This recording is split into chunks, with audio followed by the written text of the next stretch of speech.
Good afternoon, dear colleagues. My name is Fedor Veselov, or Fedor Veselov. I'm a social anthropologist and urban researcher. The research I am presenting today was conducted in St. Petersburg between 2020 and 2022, when I was a doctoral student at the European University at St. Petersburg. After 2022 and Putin's invasion of Ukraine and increased political repressions in Russia, I had to move from the country, and now I am an independent social researcher based in Nuremberg, in Germany, and I look for a PhD position in urban studies in Germany or in Europe in general. But at the same time, I'm preparing a paper based on this fieldwork in St. Petersburg, and I will appreciate any comments, questions, and critique to improve this paper. So the focus of my research is the nocturnal frontier of capitalist urbanization in a post-Soviet urban context. 1 second. The research question is, how is the urban displacement induced by the nighttime economy experienced by residents of the famous bar street in St. Petersburg, the Rubinstein Street? And I will tell you about this space a bit more. The Rubinstein Street is located in the center of St. Petersburg, in a historical and a tourist center. The cluster shaped around 2010s. Now there are more than 80 bars and restaurants on a pretty short street, but along with restaurant and other nighttime economy actors, there are sightseeing routes, festivals, street trading, horse riding, and a lot of other commercial activities happening there. Here you can see the buildings from the Rubinstein Street. It's a historical center, and I just want to, for a moment, go beyond PowerPoint, because my friends, when they found that I'm doing a research, they presented me as a birthday gift these souvenirs. These are souvenirs. I just want you to touch the buildings of Rubinstein Street. Just keep one or two for feel free to explore these small buildings while you are hearing me. And I think I do one more for this part. You can share them. Yeah, I will continue. This space is a residential space as well. So a lot of residents still live. There is a long-term conflict. You can see on the slide protest banners from one of the there with the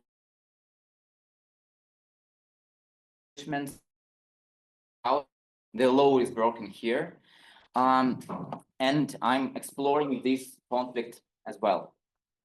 So for our results of research, I want to present them.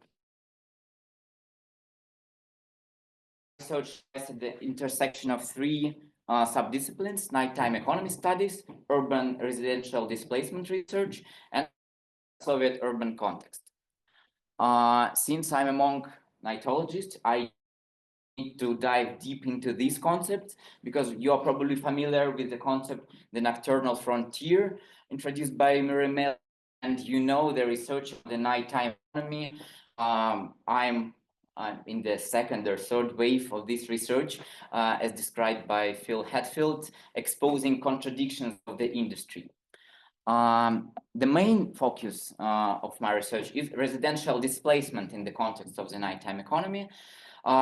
Displacement is a widely used and debated concept in urban studies, but mainly it is described as the fact, as the accomplished fact, with causes and consequences, like in the studies of gentrification, exclusion, and so on. Less often, however, research is done on the everyday aspects of displacement. And here I follow the fundamental distinction introduced by Peter Marcuse. He introduced the concept of indirect displacement or displacement pressure. Here you can see more recent research on these everyday aspects. And the thesis of this field is that regardless of spatial dislocation or direct residential change occurs, capitalist forces create displacement pressures and disintegrate the places people belong to in their daily lives. I want to explore it in the nighttime economy context and in the post-Soviet context. Despite the fact that the nighttime economy in Russia has been actively developed all of the USSR, there's very little research devoted to conceptualizing it. In direct residential displacement is slowed down due to three overlapping factors that Macías explored: UNESCO protection, the Soviet legacy of the communal apartments, and the post-Soviet ownership house, like corruption and not finished privatization. And Berndt introduced the concept of splintering gentrification. He writes that the low-income segments of the population are often trapped where they are, instead of being displaced to less attractive areas, because the gentrification is slowed down. And in line with his conceptualization, I introduced the concept of splintering displacement, which is a process of indirect displacement in those urban contexts where property structure and other features of urban development make direct displacement more difficult. I introduced this term to describe these displacement pressures in the context of the nighttime economy. I call them splinters of displacement. Here you can see the outline of my results section. I will talk about it in a minute, but first of all, methodology, it was an ethnographic research informed by an assemblage approach with a focus on materiality. And this paper is mainly based on 21 of residents living in different parts of this street. It was important to talk to different life situations, people with children, people without, people with pets. So I tried to catch different classes and different locations on the street. And participant observation is also important, especially important for this paper. On the slide, you can see the initial phase of space mapping, some map produced by me. The first effect I want to describe is loss of meaningful places by residents. Neighborhood retail transformation since 2010s and emotional detachment.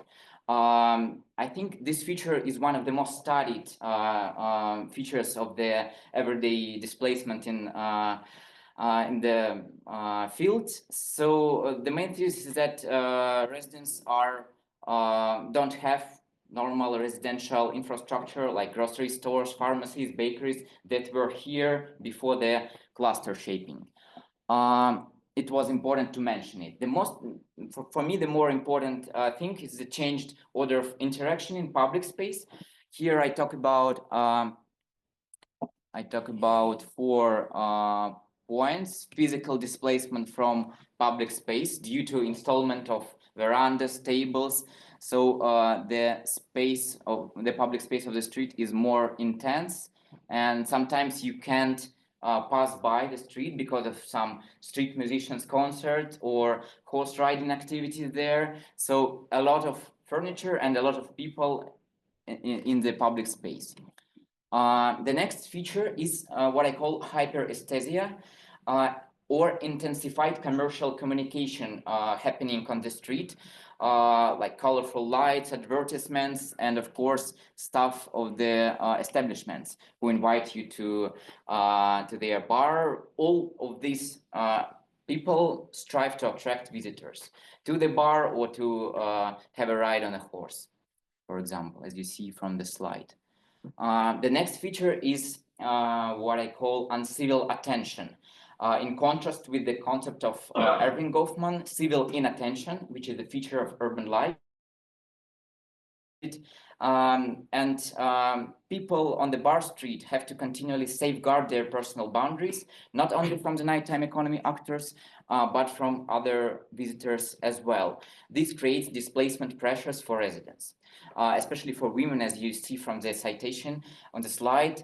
It became very uncomfortable if you come back late on a weekend night, especially as a girl. It's kind of creepy for me, to be honest.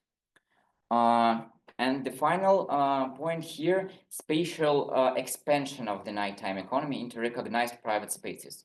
These areas are more enclosed, so effects are amplified there and are domesticated by residents. They care about flowers in these spaces, like archways, staircases, etc. A striking illustration of the conflict there is Rubinstein Street 1. Two nightclubs operate within the staircase of the apartment building, and residents sometimes can't enter the apartments because of bouncers there or because of the lines to the club. So these two clubs operate on the staircase. Another example is the famous St. Petersburg well yards, very enclosed spaces. And bars continue to open in these spaces as well, where people live. I was while I was doing a field work, I was experiencing this conflict by myself, and around 1 a.m. I was standing in the well yard near the entrance to the bar ERMeCHS, while an empty can of beer was thrown at me from a nearby window. I ran away and later found a sign near the entrance of the bar with a message: UFOs don't exist, but neighbors do. If you smoke at the entrance, UFO will land on your shoulders. It's better in the archway, it's safer there. So in these spaces, the conflict is more serious than in public space. Another effect about the material space of the street, it's very permeable in general, so residents can smell, hear, and feel the physical vibrations from the music. And some of them can fortify their apartments, as you see from the citation. This is what Bernd calls splintering gentrification. So you can have a powerful ventilation, filters to fill all the air, filters for water, etc. But not all residents can do this, only with the resources. But it appeared to me that people's apartments and the nighttime economy are deeply interconnected. They share common infrastructure, such as wall, floors, sewers, and wires. And you see from the citation here, infrastructures which are designed to accommodate 4,500 actually serve 20,000-30,000 visitors per day. The load on these infrastructures is enormous. It all affects the residents. It's a huge catering complex here. Yeah, and you need to install special devices to in the bars and restaurants to filter this production. For example, this grease trap, if you don't install it, the canalization system in the whole building is broken. So, but not all bars and restaurants install it properly. So residents feel this as well. And finally, I don't have much time to talk about it, but the rhythms of life of residents are also changed. The rhythms of the bar street embody a paradox. On the one hand, there are conventional rhythms of urban life. So the street is vibrant during summer season, in the evening, or on weekends. But at the same time, there are blurring on these rhythms by providing formulas: live every day, enjoy every moment, holiday is where you are, to increase sales in the restaurants and bars. And it leads to temporary displacement during these peak seasons, peak hours. Once again, these splinters of displacement that I found in my research, there are 4 of them. Maybe you can combine it into different categories, but loss of meaningful places, order of interaction, transformation of the built environment, and disrupted daily rhythms. Final slide is some concluding remarks on how to look at the urban displacement. You should pay emphasis not on the fact of displacement, on the process and everyday pressures of displacement as well. You need to take into account the housing market, like barriers and features of the type of economic investment. Nighttime economy produces its special effects. And as I believe,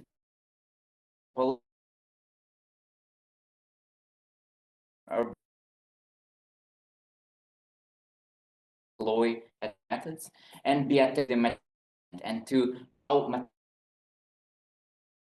interact with the of the city. So thank you, and I will appreciate any comments and questions.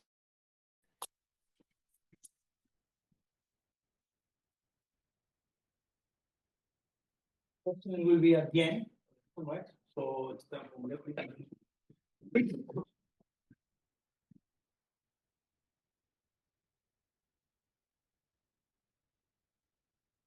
There's one of these buildings.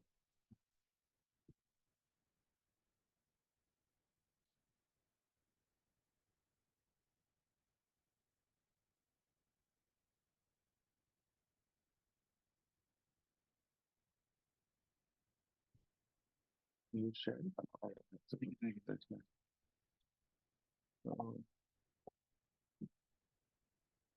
you just save the PowerPoint and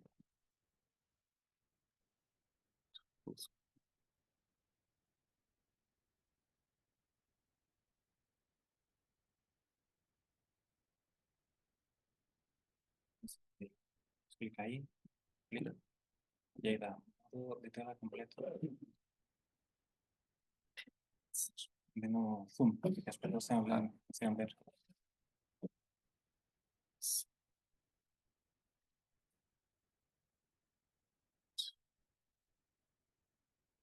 this.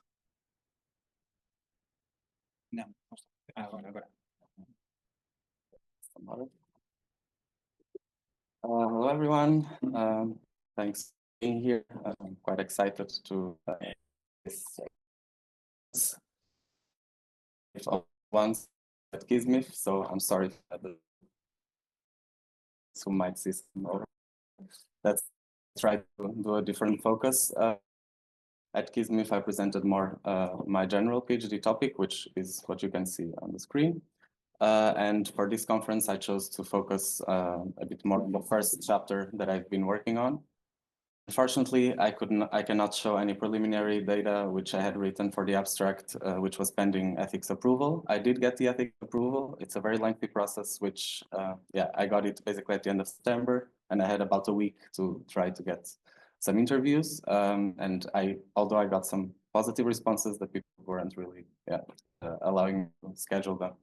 But I will focus a bit more on the theoretical part and already show you as well a hint of the method which I was planning to show for this conference.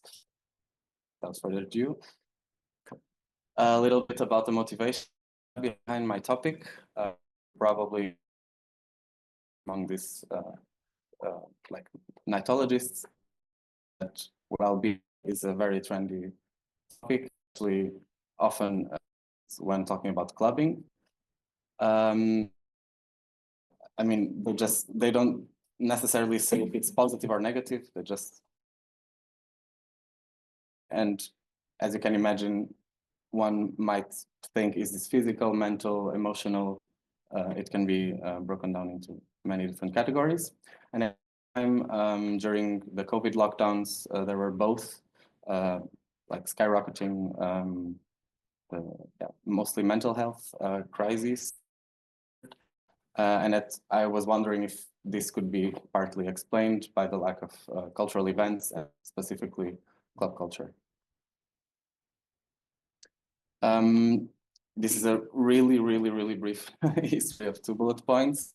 So many of you might already know, of course, that the most, let's say, among club culture have their origins in mostly Afro-descendant communities, and often also LGBTQ, therefore under in US, 80s, which then expanded to and then France and the rest of Europe. I highly recommend Luis Miguel Garcia Mispireta and his book Together Somehow. It's a big addition for my work. And at the same time, we have Jordi here, who has been studying a lot the processes of gentrification, touristification of cities, and how this is affecting the access to nightlife for those who are not necessarily among the mainstream. And and of course, these scenes have become from not really not really professional. They were just done as a hobby to real professional careers at the moment. So shortly about some of the concepts I have on my title. I define young as up to 29 years old, according to the OECD definition of youth. Many youth definitions go up to 35, sometimes only until 25. In my case, I thought up to 29 is quite important because I'm focusing on mostly plus 18 events. So up to 25 would be quite small. Up to 35, I find that's still considered youth. Therefore, when in the middle, and also using the OECD definition, but really there is not one single of what is youth or young. As for LGBTQI, I let that up to the respondents to define themselves. I don't do a definition, rather ask people they self-identify as one of these gender or sexual orientation. For clubbers, I'm drifting a bit from the club culture concept, which I feel I have a bit too many very broad concepts. Like club culture is very broad, well-being is very broad, so I'm trying to narrow it down. Therefore, I'm now trying to focus more on the actual participants. The interesting thing about participants in club culture is that they often play different roles. Like they're both audience, but also staff and also artists. So I think as well. And as for well-being, since I'm coming from more of a sociological background, I decided to focus on socio-emotional well-being. I'm not a physical and mental well-being to those, but of course I'm intending to cover them as well, to have care professionals in my interviews so that I can cover art as well, which could be a pitfall in my study. As for clubbing, this has been, it's currently more perceived than just entertainment or leisure. I think one of the places that has been really pushing this is Berlin, and specifically since its foundation in the 2000s, early 2000s. And I define it as the process of like attending, performing, and promoting electronic and or dance music events with a certain restricted access. The whole concept of the word club assumes that it's like an exclusive space where members are given access following certain demands. This also applies to like football clubs and like that concept of clubs. Usually musical performances, but also visual effects. And I also think I was started by calling it an audience, but I wanted to distinguish it from the performing arts because it's a really active audience. So looking for the right word. For now, I'm with participants. I'm not sure if this will stay, since they are really interacting with the artists and with the staff. And they are associated with nighttime and urban areas, but I'm a big advocate for not only nighttime and urban areas. This can happen at festivals, in rural areas, or during the day as well. On the weekend, Sunday is a big thing in Berlin too. I just have this image, probably some of you have seen this AI meme, which has been applied to different cities. And I find it quite funny that when it's applied to Berlin, it's literally only focusing on the club culture. So it's like something that is really part of the identity of the city. And yeah, when it comes to the preliminary chapter structure, I'm starting by unpacking some of the concepts as I've just done. Then I will start by focusing on these entrepreneurial aspects, which I brought for here today. So basically what motivates, I will come to the actual research questions later, but what motivates event promoters to pursue these kind of events. Then I will delve more into the actual genres that are played and how that interplays with certain demographic characteristics of the audience. And then I will come more into the urban processes and how that influences the well-being of young clubbers. And lastly, I hope to have some kind of contribution to, like, maybe not policy, but at least strategies within Europe with a very European focus on, because there is an EU LGBTQ strategy, but there is no strategy towards club culture there. So maybe that's a possible addition. So this is my main research question of the PhD project. How do clubbing events affect the socio-emotional well-being of young LGBTQ participants in Lisbon and Rotterdam? And for chapter 1, my research questions are: why and how do event promoters pursue these kind of events?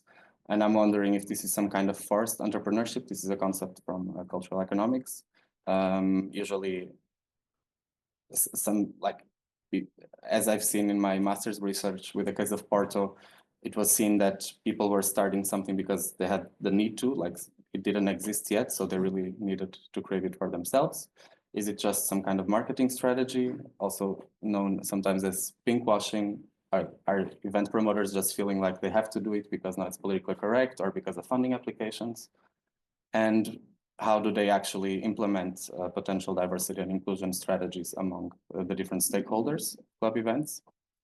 Then do they actually care about and for, so do they, is it important for them, and how do they actually implement care? The concept of care for me is really important. Like we saw presentations by Cosmic Care, and more I see this as as important or parallel way of like, people tend to focus on health, but I think care, and not necessarily only coming from health sciences, is equally important.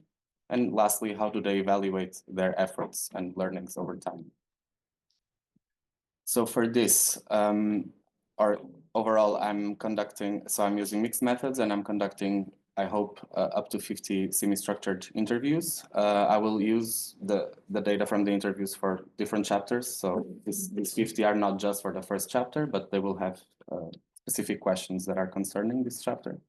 So the main stakeholder for this chapter are the clubbing event promoters. I really want, because they were the ones who initiated the events. But of course, I don't want to just ask them, because probably they will say they're great.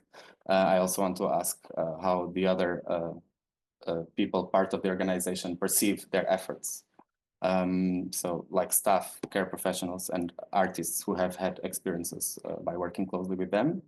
And I also intend to use participant observation at some of these events as a complementary method. This is just some visual summary of what I've said so far. And you already see a hint at the quantitative methods, which I wasn't planning to talk here today, but I can give you a hint. And as for the theoretical background, I'm really struggling, or like going into this concept of socio-emotional well-being. And I found this study by Berricat in 2014, where it's coming from a sociology perspective, where they really tried to define socio-emotional well-being and the theories that underlie the concept. So basically, they go to Randall Collins, who talks about rituals and how this is an inherent thing that is part of human condition, and how there is this lasting mood after attending such events. Therefore, in my title, this concept of still buzzing, which is a very common thing people say on social media after attending such an event. I'm still buzzing after this weekend, and so on. So that's basically what I want to understand. What is this? Why are people still buzzing or not? Or do they think they are? And also the theory of interactional theory of says emoticons, but should be emotions. I think it's always corrects it automatically. But basically how by like how the emotions interact with each other, and like if you interact with someone, you have either a positive or a negative reward. And this alters your self-perception of mostly these two dimensions, power. So if it's positive, you feel confidence. If it's negative, you feel fear. And in terms of status, if it's positive, you feel pride. And if it's negative, you feel shame. And this all wraps up into this creation of this index, which is shown in this graph. So basically, he developed a quantitative score, which you can obtain from a quantitative survey. By applying the definition of socio-emotional well-being, which I had at the beginning. I don't think I read it out loud. So basically, he defines it as an individual's ability to understand and manage emotions, make responsible decisions, build and maintain relationships, and understand and empathize with others. So if one would score higher on the socio-emotional well-being index, you would often find positive scores in terms of questions asked about emotions at the top. This all is very inspired by my previous research of a master's, which then became an article where many people in Porto kept saying how during the economic crisis, actually there was a boost in club culture in Porto. Strangely, we would assume that people by having less money would go out less, but they really said it was very therapeutic for them. Now we are seeing a bit of a different story with the actual inflation and really high prices of club entrances. And yeah, I can stop here, just giving you the three main surveys that are currently inspiring my questions. So the first is the biggest survey EU-wide on LGBTQ, like the status of LGBTQ people, and it has some questions regarding their well-being. It's very focused on discrimination at work, depression, like access to medical care, and so forth. Then the European Social Survey, which is one of the biggest, it has a very a part that is very focused on personal and social well-being.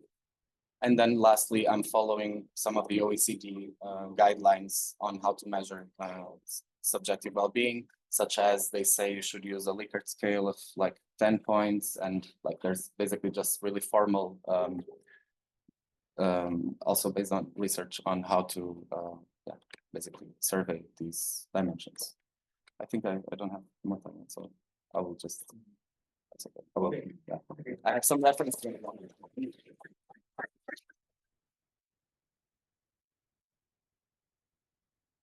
Yeah, thank you, Miguel. Let's take for Yolanda. You there? Yeah, sí. Así mismo. Can you hear me? Sí, sí. Hablo grande. Okay, my side, the audio is a bit spotty, so if you cannot hear me, please let me know. Eso. Te estamos escuchando. Oh, okay, perfect. So I'll share my screen.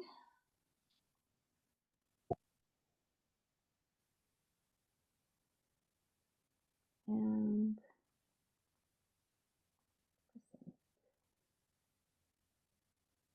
okay. So as usual, thank you very much to the ICNS. This is the 5th year, and it's always a really big pleasure to be able to share this space with the colleagues. I co-wrote this presentation with my colleague Alejandro Mercado. We are both researchers in Mexico City, and we do night studies. He specializes in networks, and I specialize in micro interactions, bodily classed knowledge and embodied knowledge as well. So this presentation is about the natural wine circuit in Mexico City, which is pretty new. I think it's about barely 1 year since the kind of bars started popping up all over the city.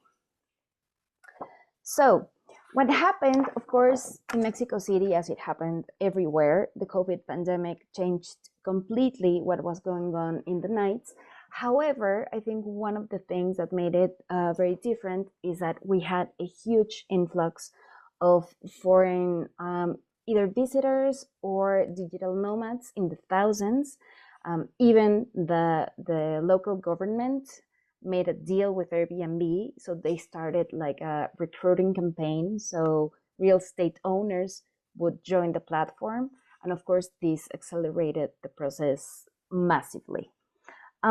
Also, natural wine circuits emerged as a part of this transformation because suddenly the kind of business that were providing leisure spaces started catering to this new kind of clients.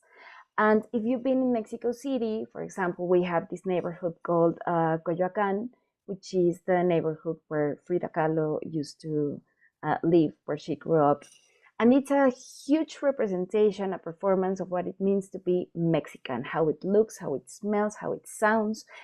And in the Cuauhtemoc neighborhood where the wine circuit has been popping up, it's the other way around.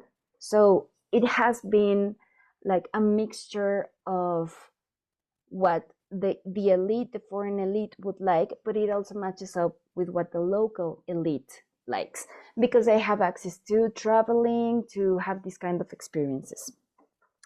And so we want to explore how a circuit around natural wine emerges, and how it links not just bars, people, and clubs, but it is like a bigger environment that joins people from other industries that are, complementary, and also how they share what it is that they share. It's not just the taste for natural wine. It's about a set of values that we call cosmopolitan sensibilities. The cosmopolitan sensibilities are this disposition. Of course, it has been cosmopolitanism has been written about extensively, but it's this disposition to understand other kind of situations, cultures, cultural products, media. And here what we think is particular is that it also entails embodied knowledge. So it not just transforms the kind of services that are provided, it also changes the kind of sensibility, like being able to notice, to acknowledge that that kind of service, that kind of products are valuable. So when this happens, it also transforms the relationship with people. Nightlife circuits are not just spaces where you go and try out something new. There's this performance that you know how to appreciate that. And that is very interesting because it's a co-creation. So I think we think this is a new dynamic, because usually when you have massive tourists, as a tourist influx, as Jordi has deeply researched, usually, a mass-oriented nightlife pops up. And we think here what's happening is that it's becoming such an elite circuit. And even though the local population that can afford it is very small, it doesn't really matter, because the influx of foreign capital is such that you don't really need the local. You just need the local elite that shares a sensibility with them anyway. So we approached this case study through a mixed methods view. And what we did was, first we conducted interviews with the owners of popular bars and wine tasting clubs, because the wine tasting clubs actually work as bars. The thing that mainly distinguish them is that they do not have a fixed space, or that they are not registered legally. So what we wanted to do with them is to understand how this works, what are the references, if they are linked somehow, or are just part of a network that just has one interest in common. Second, we create a network analysis because we realized in the interviews that they shared this kind of universe of yes, of people, of the key figures, even though they do not own bars or clubs, they all recognize them as, oh, they introduced the natural wine. And that doesn't mean that they imported it. It means that they introduced the taste for it, the notion that it's something to be desired. And at last, we developed the concept of cosmopolitan sensibilities. That is the thing that gathers all of this that I previously mentioned. So we realized that there were different kind of initiatives that where you can taste natural wine. So you cannot buy it everywhere because I don't know if some of you are familiar with it. We weren't. We thought we're just gonna research a wine circuit, and then we realized that it was about the natural wine circuit, and it has a very short and unstable shelf life. So the distributors choose who is gonna sell the wine that understand that the product can be this volatile and are willing to take that risk because it's expensive, it's hard to store. So you cannot just buy natural wine everywhere in Mexico City. So we have these fixed regular spaces that are bars that operate with full legal permits and have a permanent established venue. The fixed unlicensed wine clubs that are, working in underground warehouses or random spaces, to be honest. And it's not open to the general public. It's about the secret, it's about being on the list. And also mobile wine clubs that change locations. And what we think is very interesting is that it works through the pop-up strategy, which I think in Mexico City is a bit different than in other cities. The pop-ups here are basically collaborations through invitations. So people will show up, like you are going to choose the music, or not just the wines, but also the food. So that's how it interlinks. And the mobile wine clubs start usually at domestic venues, but then they start going around in the fixed unlicensed wine clubs and the fixed regular spaces. So what we see is that there's this network that combines all of these kind of different venues, informal or formal, that they also integrate other parts of the industry, winemakers, the vine growers, the distributors, the importers, but also the gastronomy circuit in general, and other industries that share these kind of cosmopolitan sensibilities like fashion, art, design. These are not independent industries in this kind of circuit. So what we want to do with this is highlight how the elite networks rely on interdisciplinary connections to create these kind of exclusive spaces where people go and they don't just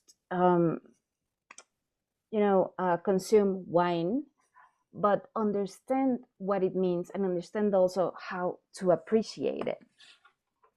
This is a network that we realized. I don't know if you can see these three red spots. These are the bars and the clubs where we had the interviews. And you can see how they are linked. Of course, the one that is fixed has a lot of influx of other nodes, but all of them are actually interconnected. And these people, for example, in the blue that link to the other circuits, those are not from the wine industry. These are people that are guests, that are artists or chefs. And on the right, we have the flyers where you can see the pop-up logic. So where you can see the fish that is a bottle, that is a chef that is coming to cook for one of the bars. The one underneath that is one of the clubs is going to a fixed space, a very well-known bar. So you can see these kind of posters everywhere. the logic of the pop-up is what, instead of being rooted on the novelty or that you will see something that you've never seen, it's about reinforcing the idea of the circuit. It's about reinforcing the notion that it belongs to this kind of elite circuit, and that if you start recognizing those names, and if you start recognizing why they are relevant, and then you start to be able to recognize the characteristics of the wine, then you are part of it as well. 5 minutes. Yes. These kind of nighttime practices require, this kind of learning. So what we think is very interesting is that you are supposed to know how to taste the wine, but nobody teaches you. You cannot get it anywhere. It's very expensive to try, and the clubs, they don't really show you, So it ends up being like this representation, this kind of pretend that and of course, throughout time, people do understand because they have different, natural wine has different frames of not only appreciation, but also how to explain it and how to communicate it. So at the end of the day, the thing is, it starts building eventually, and after a lot of money and a lot of time, this class knowledge that requires expertise, and it is very elite and it's very excluded. One of the other characteristics that we find is very important is that all of the challenges of the night in cities as Mexico City in the global south is that this kind of circuit thrives on it. And they say, corruption, this means all you need is money. We can deal with that. For example, one of the bars, the neighbors were complaining, so they bought 2 of the houses near them. And now they are practically occupying the whole street. But the police is very kind. The neighbors are very kind, because the idea that it's elite, that there is money, also entices the idea that it's safe, that it's not something you want to get rid of. So at the end of the day, what we are trying to figure out is how the global and the local dynamics in Mexico City are transforming nightlife. So how this new taste is not only performed, how it becomes part of the city, how it changes the landscape, and how this exchange is a central driver of the transformation. And just to finish up, because Manuel is going to start DMing me, is the 3 central nodes that we want to explore further is how the cosmopolitan sensibilities change the city. In second moment, how these networks expand beyond what we would think is the core of the circuit, and at the end, we really think it's necessary to understand the elite transformations of the city, because usually in cities like Mexico City, we think about precarity, we think about instability, but also we think that this kind of problems make special circuits thrive. Thank you very much.